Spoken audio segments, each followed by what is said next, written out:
Alright, so I am the nerd, also known as Sabriel or Evil Joe. Evil Joe? Oh no.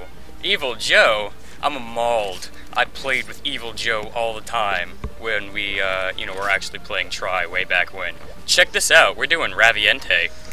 Yeah, Raviente is this huge-ass motherfucker for Frontier, exclusive. He's kind of like Jen, except not boring and slow. Wait, is he not boring and not slow, or is he just boring and not slow? He's not boring and he's not slow. Whoa. If you look back there, you will see the back end of the sign that we started out in front of. Above the quest board at the beginning of the video, you can see Raviente's health. There's 9 stages to him, and at each stage, it'll show whether you passed it or not, and which one you're currently on. We started out a couple of bits in, save you guys some time.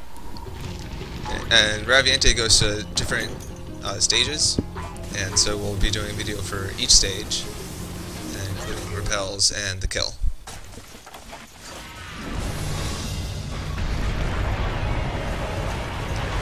Dramatic entrance. So there's some red name guys running around. Those are computer helpers, because Raviente has so much health.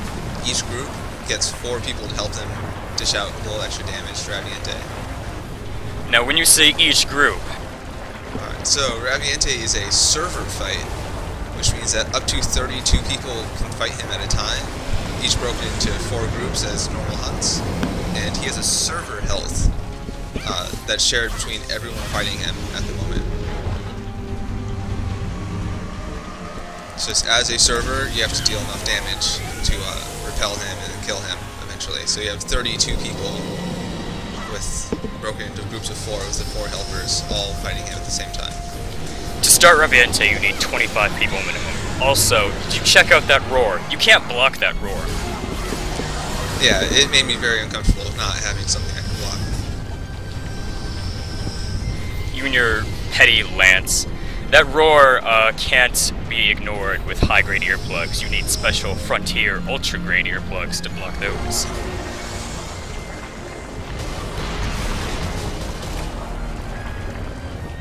I love this part. This is one of those attacks that gave me a lot of problems, especially when I'm towards his front. It gave you a lot of problems. Look at me, I'm already dead. Well, that's because you're a terrible person. That's what you get for using longsword. He does it, oh, look at you, tail swiped. He does it 3 times, and what happens is those rocks, they will hit you like a million times, and you'll be dizzy, because, oh my god, you just got assaulted by ridiculously huge rocks. Alright, we should just ignore this part where I type out a message. But, look, you type so slowly. no, sometimes. The Frontier UI confuses me sometimes, being all in Korean and stuff. And Raviente is going underground to hide from us vicious people. We're monsters, you know, he's just hanging out here on this island, and all of a sudden, all these people drop in and just start fighting him. He doesn't want that. Alright, so you might have just noticed them all died again, and there's all these rocks all over the place. Those rocks are pretty much instant kills for people with our low-level gear and not maxed out health.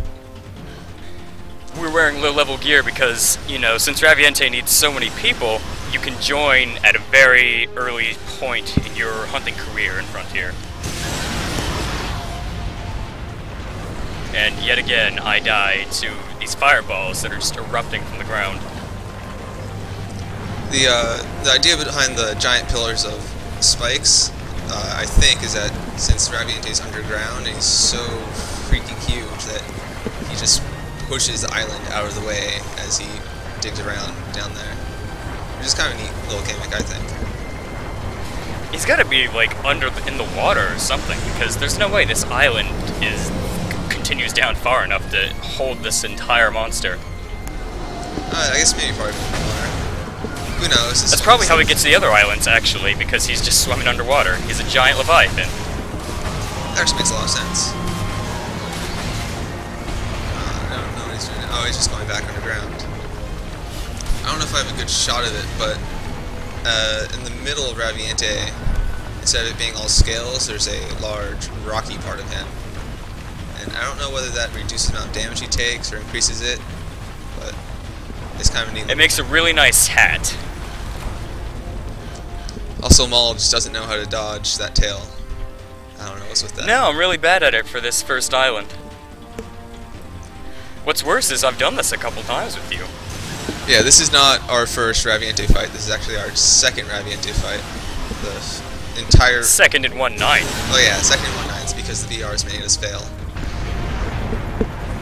But the entire Raviente fight, which is 9 stages in total, takes a good, like, 2.5 hours to complete. It's... Hour and a half, 2 hours, not 2.5 hours. It's crazy. It's a long time. It's above the level of most WoW raid instances at the relative gameplay point. At least they give you kickin' music to listen to. Listen to this and rockin' out. Yeah, but at least in World of Warcraft you have people you can actually talk to instead of a bunch of Koreans and their gobbledygook. Hey, we can talk to each other. Am I not good enough for you? Oh, and sometimes I want to talk to some other people, you know? Oh, there you can see the people being dizzied from the rock smash. And that tail, it's gonna get you. I can feel it. No, I learned after that first time to walk away from the tails. Oh, never mind. There's a giant spikes. It's spikes everywhere. This guy is just a ginormous, spiky snake leviathan thing. One thing we did forget to point out, because we've died every time, is when he does the third hit on the rock smash, he gets caught in the ground. Well, you can see it here. You can't actually. You can't see anything because he's kicking up all this dust. Yeah, but he gets stuck in the ground and you can hit his face for a little while, which is nice. If your computer doesn't, you know, kill itself because there's so much particle. Just turn your particles off. Electricity. What? He has electricity. Look at that. Yeah, and that electricity is pretty much just an instant kill for most people.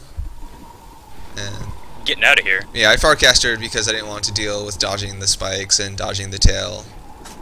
And Also because I was asking about the fish lady over there on the right.